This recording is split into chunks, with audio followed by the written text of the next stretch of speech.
शांति।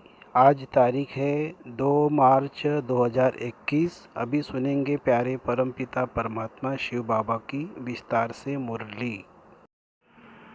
मीठे बच्चे, तुम्हें सद्गति की सबसे न्यारी मत मिली है कि देह के सब धर्म त्याग आत्म अभिमानी भवो। मामेकम याद करो। प्रश्न जो परमात्मा को नाम रूप से न्यारा कहते हैं, उनसे तुम कौन सा प्रश्न पूछ सकते हो? उत्तर, उनसे पूछो गीता में जो दिखाते हैं अर्जुन को अखंड ज्योति स्वरूप का साक्षात्कार हुआ। बोलो बस करो, हम सहन नहीं कर सकते, तो फिर नाम रूप से न्यारा कैसे कहते हो? बाबा कहते हैं, मैं तो तुम्हारा बाप हूँ। बाप का रूप देखकर बच्चा खुश होगा, वो कैसे कहेगा कि सहन नहीं कर सकता? गीत है, तेरे द्वार खड़ा भगवान भगत भर ले रे झोली। ओम शांति। भक्त कहते हम बहुत कंगाल बन गए हैं, हे बाबा हम सबकी झोली भर दो। भगत गाते रहते जन्म बाय जन्म सतयुग में भक्ति होती नहीं है, वहाँ पावन देवी देवता होते हैं। भक्तों को कभी देवता नहीं कहा जाता। जो स्वर्गवासी देवी देवता होते हैं वह फिर पुनर्जन्म लेते लेते नरकवासी पुजारी भगत कंगाल बनते हैं। बाप बैठ बच्चों को समझाते हैं, बाप बच्चों को एक ही भी मनुष्य नहीं जानते। बाप को एक भी मनुष्य नहीं जानते। बाप जब आए तब आकर अपना परिचय देवे। भगवान को ही बाबा कहा जाता है। सब भक्तों का है एक भगवान, बाकी सब है भगत। चर्च आदि में जाते हैं तो जरूर भक्त ठहरे ना। इस समय सब पतित तमोप्रधान है, इसलिए सब पुकारते हैं, हे पतित पावन आओ, हे पतितों को पावन बनाने वाले आओ। हे बाबा हम भक्तों की झोली भर दो। भक्त भगवान से धन मांगते हैं, तुम बच्चे क्या मांगते हो? तुम कहते हो बाबा हमको स्वर्ग का मालिक बनाओ। वहाँ तो अथाह धन होता है, हीरे जवाहरात के महल होते हैं। अभी तुम जानते हो हम भगवान द्वारा राजे का वर्षा पा रहे हैं। यह सच्ची गीता है, वह गीता नहीं, वह तो पुस्तक आदि भक्ति मार्ग के लिए बनाए हैं। उनको भगवान ने ज्ञान नहीं दिया। भगवान तो इस समय नर से नारायण बनाने के लिए राजयोग सिखाते हैं। राजा के साथ प्रजा भी जरूर होगी, सिर्फ लक्ष्मी नारायण तो नहीं हो बनेंगे, सारी राजधानी बनती है। अब तुम बच्चे जानते हो कि भगवान कौन है और कोई भी मनुष्य मात्र नहीं जानते। बाप कहते तुम कहते हो, ओ गॉड फादर का नाम रूप देश काल क्या है?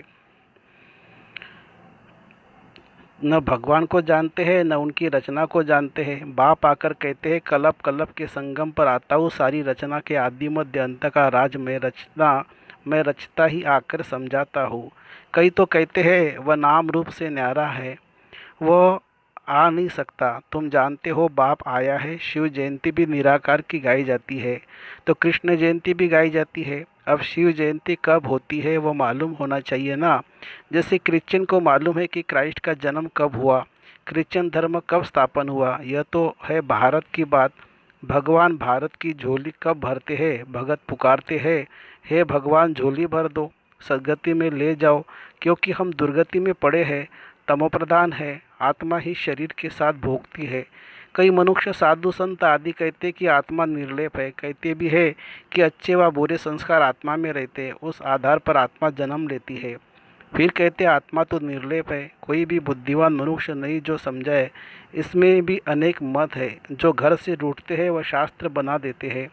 श्रीमद् भगवत गीता है, एक व्यास ने जो श्लोक आदि बनाए हैं वो कोई भगवान ने नहीं गाए हैं। भगवान निराकार जो ज्ञान का सागर है वह बैठ बच्चों को समझाते कि भगवान एक है।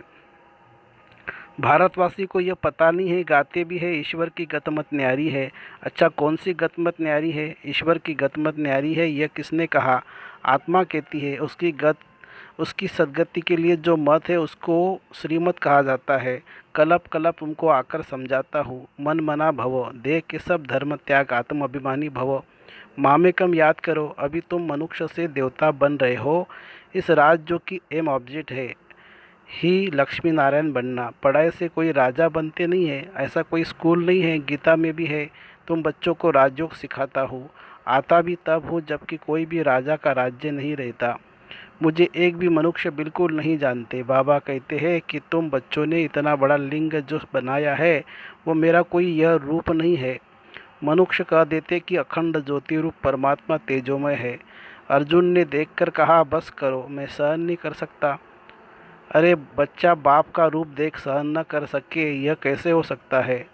बच्चा तो बाप को देख खुश होगा ना। बाप कहते हैं कि मेरा कोई ऐसा रूप थोड़ी है, मैं हूँ परमपिता अर्थात परे ते परे रहने वाला परमात्मा माना परमात्मा। फिर गाते हैं परमात्मा मनुष्य सृष्टि का बीज रूप है, उनकी भगत महिमा करते हैं। सतयुग त्रेता में कोई महिमा नहीं करते, क्योंकि वह तो है सुख। गाते भी है दुख में सिमरण सुख सब करे, सुख में करे न कोई, इनका भी अर्थ नहीं समझते हैं। तोते मुआफिक तोते मुआफिक सब कहते रहते हैं, सुख कब होता है, दुख कब होता है। भारत की ही तो बात है ना। 5000 वर्ष पहले स्वर्ग था, फिर त्रेता में 2 कला कम हुई। सतयुग त्रेता में दुख का नाम नहीं रहता, है ही सुखधाम। स्वर्ग कहने में मुख मीठा होता है, हेविन में फिर दुख कहाँ से आया? कहते हैं वहाँ भी कंस जरासंधि आदि आदि थे, परंतु यह हो नहीं सकता। भक्त समझते कि हम नौदा भक्ति करते हैं तो दीदार होता है। दीदार होना गोया हमको भगवान मिला, लक्ष्मी की पूजा की, उनका दर्शन हुआ, बस हम तो पार हो गए, इसमें ही खुश हो जाते हैं। परंतु है कुछ भी नहीं, अल्पकाल के लिए सुख मिलता है, दर्शन हुआ खलास। ऐसे तो नहीं मुक्ति जो मुक्ति को पा लिया, कुछ भी नहीं। बाबा ने सीढ़ी पर भी समझाया है, भारत उच्चते उच्च था, भगवान भी उच्चते उच्च है। भारत में उच्चते उच्च वर्षा इन लक्ष्मी नारायण का। जब स्वर्ग था सतोप्रधान थे, फिर कलयुग अंत में सब तमोप्रधान होते हैं, पुकारते हैं हम बिल्कुल पतित हो गए हैं। बाप कहते हैं कि मैं कलप के संगम युग पर आता हूँ तुमको राजयोग सिखाने। मैं जो हूँ जैसा हूँ मुझे यथार्थ रीति कोई नहीं जानते, तुम्हारे में भी नंबरवार पुरुषार्थ अनुसार जानते हैं। सीढ़ी वाला चित्र दिखाना है, यह भारत की सीढ़ी है। सतयुग में देवी देवता थे, 5000 वर्ष पहले भारत ऐसा था। शास्त्रों में लाखों वर्ष का कल्प लिख दिया है। बाप कहते हैं कि लाखों वर्ष का नहीं, कल्प 5000 वर्ष का है। सतयुग त्रेता नई दुनिया, द्वापर कलयुग पुरानी दुनिया। आधा आधा होता है ना। नई दुनिया में तुम भारतवासी थे।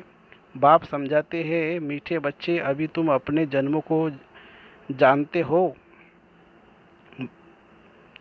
तुम अपने जन्मों को जानते हो, बाकी कोई रथ आदि की बात नहीं है। कृष्ण तो सतयुग का प्रिंस है, कृष्ण का वह रूप सिवाय दिव्य दृष्टि से के देखा नहीं जाता। यह चैतन्य रूप से सतयुग में थे, फिर कब वह रूप मिल नहीं सकता। फिर तो नाम रूप देश काल बदल जाता है। 84 जन्म लेते हैं, 84 जन्मों में 84 माँ बाप मिलते हैं, भिन्न भिन्न नाम रूप एक्यूपेशन होता है। अब यह भारत की ही सीढ़ी है। तुम हो अभी ब्राह्मण कुलभूषण। बाप ने कल्प पहले भी आकर तुमको देवी देवता बनाया था, वह तुम सर्वोत्तम कर्म करते थे, तुम सदा सुखी थे। 21 जन्म फिर तुमको इस दुर्गति में किसने पहुंचाया? मैंने कल्प पहले तुमको सदगति दी थी, फिर 84 जन्म लेते जरूर उतरना पड़े। सूर्यवंशी में 8 जन्म, चंद्रवंशी में 12 जन्म, फिर ऐसे उतरते आए हो। तुम ही सो पूज्य देवता थे, तुम ही पुजारी पतित बने हो। भारत अब कंगाल है। भगवानुवाच तुम जो 100% पवित्र और solvent ever healthy ever wealthy थे, कोई रोग दुख की बात नहीं थी, सुखदाम था। उसको कहते हैं गार्डन ऑफ अल्लाह। अल्लाह ने बगीचा स्थापन किया, जो देवी देवता थे वह अब कांटे बने हैं, अब जंगल बन गया है, जंगल में कांटे लगते हैं। बाप कहते हैं काम महाशत्रु है, इन पर जीत पहनो। इसने आदि मध्य अंत तुमको दुख दिया है। एक दो पर काम कटारी चलाना यह सबसे बड़ा पाप है। बाप बेट अपना परिचय देते हैं कि मैं परमधाम में रहने वाला परम आत्मा हूँ। मुझे कहते हैं मैं सृष्टि का बीज रूप हूँ, परम आत्मा, मैं सबका बाप हूँ। सभी आत्माएं बाप को पुकारती है कि हे परमपिता परमात्मा, जैसे तुम्हारी आत्मा स्टार मिसल है, बाबा भी परमात्मा स्टार है, छोटा बड़ा नहीं है। बाप कहते हैं मैं अंगुष्ठी मिसल भी नहीं हूँ, मैं परम आत्मा हूँ, तुम सबका बाप हूँ। उसको कहा जाता है सुप्रीम सोल, नॉलेज फुल। बाप समझाते हैं मैं नॉलेज फुल मनुष्य सृष्टि के झाड़ का बीज रूप हूँ। मुझे भक्त लोग कहते हैं कि परमात्मा सतचित्त आनंद स्वरूप है, वह ज्ञान का सागर है, सुख का सागर है। महिमा कितनी है! अगर नाम रूप देश काल नहीं तो पुकारेंगे किसको? साधु संत आदि सब तुमको भक्ति मार्ग के शास्त्र सुनाते हैं, मैं तुमको आकर राजयोग सिखाता हूँ। बाप समझाते कि तुम पतित पावन मुझ ज्ञान सागर बाप को कहते हो। तुम भी मास्टर ज्ञान सागर बनते हो। ज्ञान से सद्गति मिल जाती है। भारत को सद्गति बाप ही देंगे। सर्व का सद्गति दाता एक है, सर्व का दुर्गति फिर कौन करता है? रावण, अब तुमको यह कौन समझा रहे हैं? यह है परमात्मा। आत्मा तो एक स्टार मिसल अति सूक्ष्म है। परमात्मा भी ड्रामा में पार्ट बजाता है, क्रिएटर, डायरेक्टर, मुख्य एक्टर है। बाप समझाते हैं कि उच्च ते उच्च पाठधारी कौन है? उच्च ते उच्च भगवान, जिसके साथ तुम आत्माएं बच्चे सब रहते हो। कहते भी है कि परमात्मा सबको भेजने वाला है।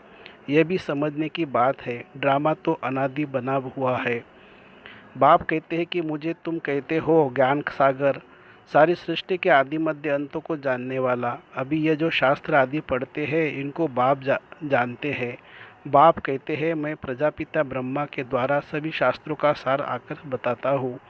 दिखाते कि विष्णु की नाभि से ब्रह्मा निकला, तो कहाँ मिल निकला? मनुष्य तो जरूर यहाँ ही होंगे ना। इनकी नाभि से ब्रह्मा निकला, फिर भगवान ने बैठ इनके द्वारा सभी वेदों शास्त्रों का सार सुनाया, अपना ही नाम रूप देश काल समझाया है। मनुष्य सृष्टि का बीज रूप है ना। इस वृक्ष की उत्पत्ति, पालना, विनाश कैसे होता है वो कोई भी नहीं जानते। इसको वैरायटी झाड़ कहा जाता है। सभी नंबरवार अपने समय पर आते हैं। पहले नंबर में देवी देवता धर्म की स्थापना कराता हूँ, जबकि वह धर्म नहीं है। बाप कहते हैं कि कितने तुच्छ बुद्धि हो गए हैं। देवताओं की, लक्ष्मी नारायण की पूजा करते हैं, परंतु उनका राज्य सृष्टि पर कब था वो कुछ भी नहीं जानते हैं। अभी भारत का वह देवता धर्म ही नहीं है, सिर्फ चित्र रह गए हैं। अच्छा, मीठे मीठे सिके लदे बच्चों प्रति मात पिता बाप दादा का याद प्यार और गुड मॉर्निंग।